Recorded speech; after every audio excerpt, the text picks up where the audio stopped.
Salut les boubis. Ah, coucou. Si tu savais depuis combien de temps j'ai envie de faire cette vidéo, mais en fait à chaque fois que j'avais envie de la faire, c'était de nouveau pas acquis quoi. Oui, je parle du sommeil chez l'enfant. Premièrement dans cette vidéo, je vais te parler de mon expérience. Alors pour tous ceux qui arrivent sur cette chaîne, je suis maman de 3 petits enfants. Et ils ont tous eu des sommeils complètement différents. Donc là, je te parle de mon expérience, de mon vécu. Je t'invite à ne pas critiquer ce que j'ai vécu. Et également, expressément pas mentionner quel enfant a dormi comment. Là, j'ai pas du tout envie qu'on colle une étiquette à qui que ce soit dans cette famille. Et si ma fille un jour passe par là, oui, t'étais compliqué pour dormir, mais je t'aime quand même de tout mon cœur. Premièrement, dans cette vidéo, je vais t'expliquer tout ce que j'ai fait, tout ce que je n'ai pas fait, les risques que tu peux rencontrer en tant que parent, les erreurs, je pense qu'il y a quand même... Alors je pense pas qu'on fait tout juste ou tout faux, mais je pense que sincèrement, il y a quand même des choses que tu peux faire qui seront pas forcément... Voilà, ça dépend, hein, ça dépend. Si tu as envie de dormir avec ton enfant tout le temps et que lui décide à quel moment il va partir de ton lit, ok, dans ce cas-là, ok. Par contre, il y a effectivement des habitudes que tu peux très vite être dedans. J'ai pas mal lu à ce sujet parce que franchement, moi, ça me rendait complètement tarée, quoi. Dans la journée, tu dis, bon, ok, t'as pas assez dormi, t'es chiante, mais d'accord, je prends sur moi. Mais quand ça continue la nuit et que là, tu commences à faire des heures sup et jouer les prolongations, là, à ce moment-là, ça devient vraiment difficile. Et là, s'il vous plaît, là, je fais juste une micro-parenthèse à ceux qui me regardent. Donc, peut-être qu'il y a des parents et peut-être que justement, et c'est là à toi que je parle, qui n'a pas encore d'enfant. Si tu n'as pas encore d'enfant et que tu dois par exemple garder un enfant ou l'enfant de quelqu'un, etc. Un bébé qui pleure déjà, c'est normal. Donc reste calme. Rien ne t'empêche que si t'en peux plus, et crois-moi, ô combien je comprends que tu n'en puisses plus. Parce que tu l'as changé, il a mangé, il a pas mangé, t'as tout fait, tu sais plus quoi faire. À ce moment-là, franchement, je te conseille avant de le secouer. Parce que oui, ça arrive encore malheureusement. Tu prends l'enfant, tu le mets dans un lieu sécurisé, c'est-à-dire en général dans son berceau, parce qu'à cet âge-là, ils vont pas très loin. Tu le mets dans son berceau et tu lui expliques, je vais péter les plombs, je te pose ici et tu fermes minimum 2 portes entre le bébé et toi. Et tu regardes 5 minutes sur ta montre et tu ne vas pas vers l'enfant. Et c'est hyper important. Ça m'est arrivé, hein. J'ai pris mon enfant, je l'ai posé et j'ai dit je te laisse ici parce que sinon je vais te secouer ou je vais te lancer par la fenêtre. Posez votre enfant, mettez-le dans un endroit en sécurité. Et éloignez-vous. Franchement, on est franchement passé par toutes les phases du sommeil. Donc on a eu des enfants qui dormaient très miraculeusement trop bien. Et d'autres peu. Voilà. Donc mets-toi ça dans ta tête. C'est qu'il y a des enfants qui peuvent avoir besoin de 14 heures la nuit. Et puis d'autres, 8, 9, 10, ça va leur suffire, voilà. Il y a des enfants qui ont des grains de beauté et il y a des enfants qui dorment pas bien, voilà. C'est un trait de caractère, il faut pas chercher midi à 14h, oh combien, crois-moi, je l'ai fait. Je pense que c'est le matelas, je pense que c'est la chance, je pense que c'est la position du matelas dans la chambre. Je pense qu'elle se sent seule la nuit, c'est sûrement ses émotions. Ah, elle fait les dents. Des comme ça, j'en ai beaucoup, hein. Genre des fois, je me demandais presque si peut-être c'était l'élastique qu'il y avait dans ses cheveux la journée qui lui gratte la tête. Genre, tu vois, Et quand, au miracle, elle me faisait une nuit, alors là, j'essayais de répéter la journée exactement la même chose. Ah, à ce moment-là, on a mangé genre vers 12h05, elle a dormi 2 heures, elle a fait la nuit. Donc on va remanger vers 12h05, surtout pas 12h04, 12h05, elle va refaire exactement... Et moi, ça marche pas. On se sent vraiment bien seul dans ces moments et puis...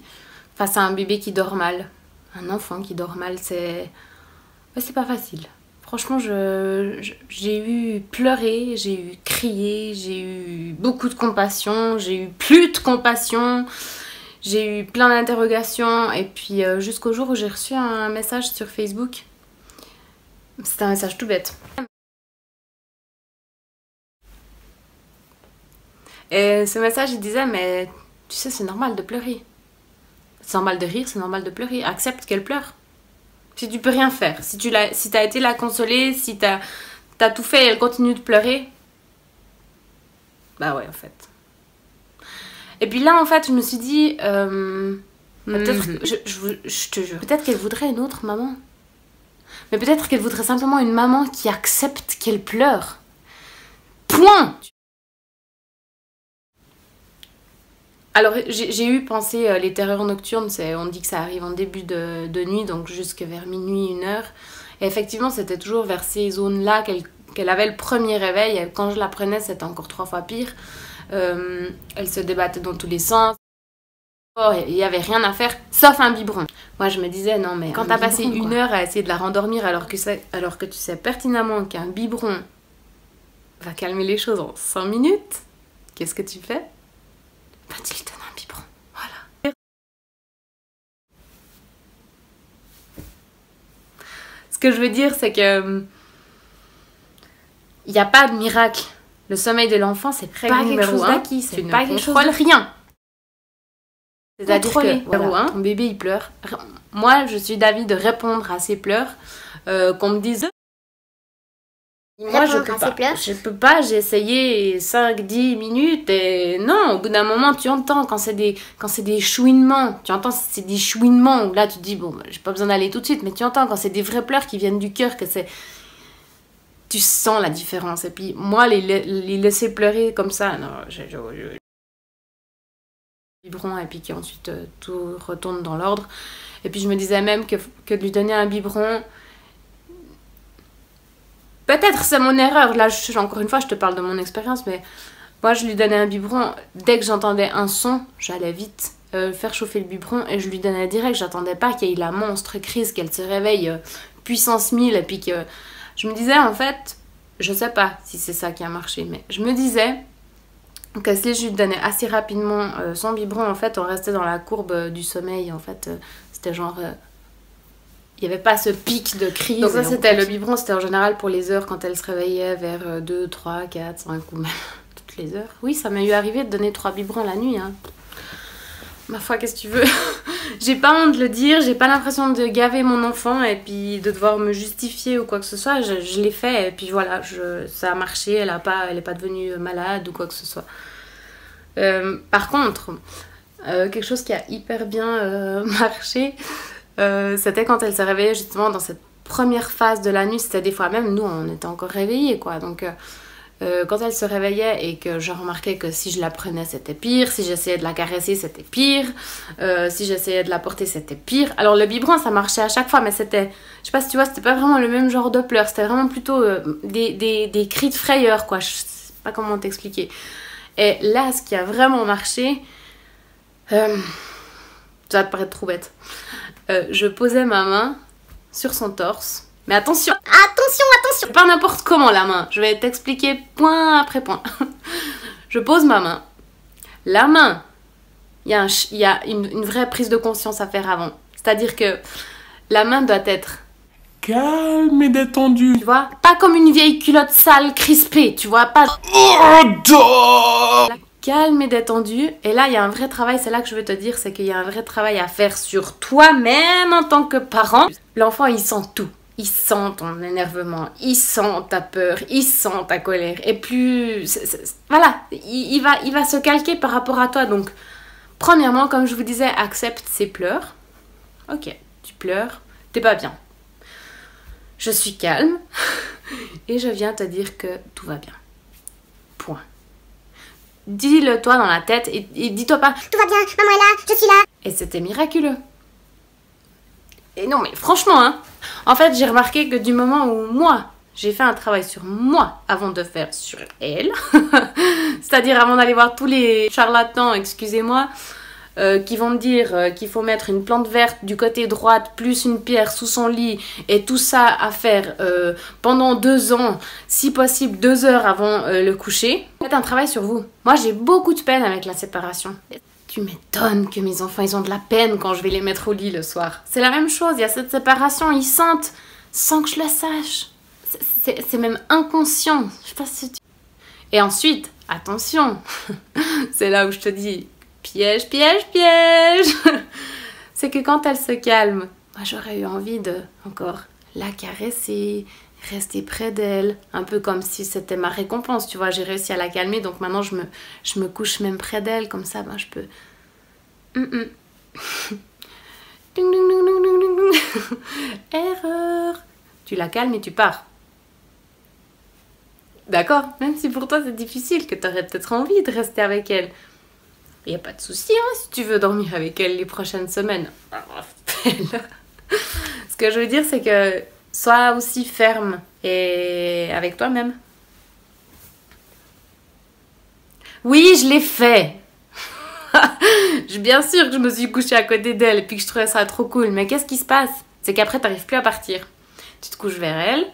Youpi, elle est toute tranquille. J'ai mis ma main, elle s'est calmée, je me suis couchée. Non. Mets ta main, elle est calme et tu ressors. Quitte à faire ça plusieurs fois. Parce que c'était vraiment comme ça. Elle criait, je posais ma main tendue sur...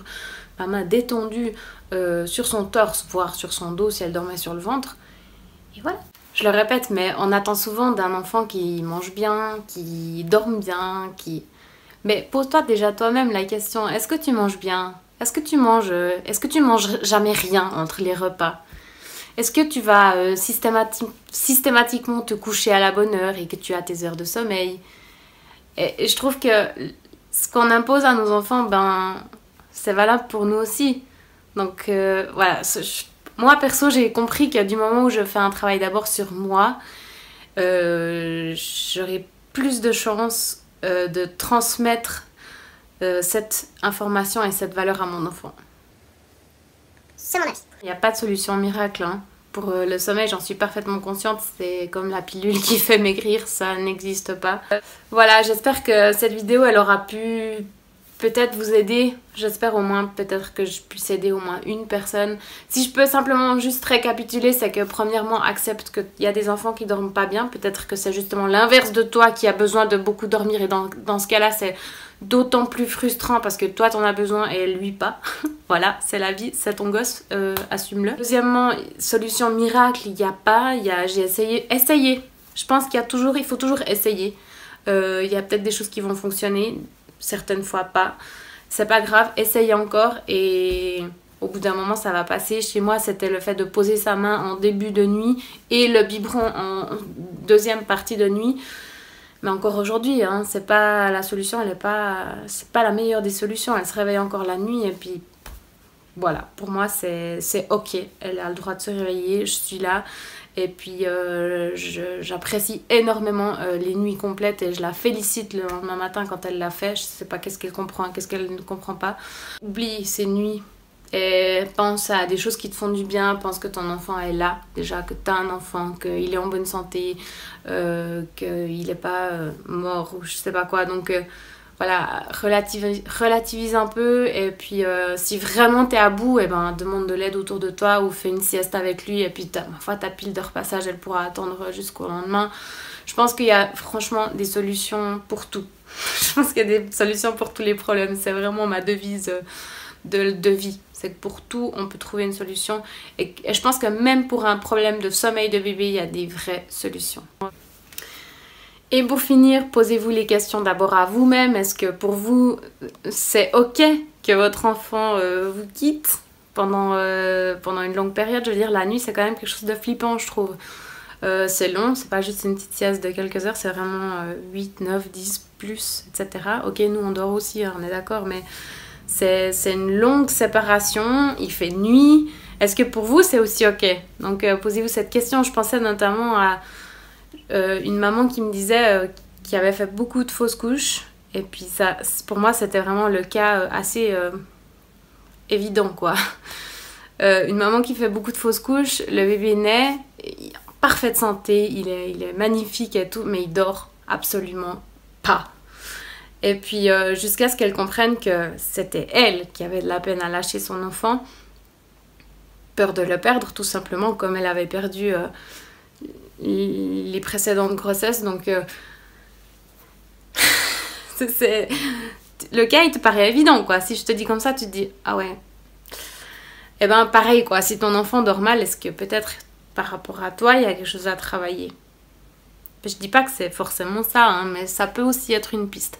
Chez moi j'ai de la peine avec la séparation, l'heure de les mettre au lit c'est de la cata. Alors non, j'exagère, ça va, mais je sais que je dois, moi, déjà, avant qui que ce soit, avant de l'imposer à mes enfants, moi, faire un travail par rapport à cette séparation et me dire, ok, tout va bien, on se sépare la nuit, mais on se retrouve demain. D'ailleurs, je n'osais pas dire la phrase, c'est bon, tu peux dormir. Parce que pour moi, cette phrase, c'était trop assimilé à la mort, et du coup, j'avais trop peur qu'en disant ça, Bref. Du coup, maintenant je dis bonne nuit, on se voit demain et puis je me réjouis de te voir demain et puis ça passe beaucoup mieux. Et la phase du coucher est beaucoup plus facile qu'il y a quelques mois en arrière. Voilà. Je te fais des gros bisous. Oublie pas de liker la vidéo si ça t'a plu ou de la partager avec d'autres parents qui galèrent avec le sommeil si peut-être ça peut les aider à relativiser. Et Bisous.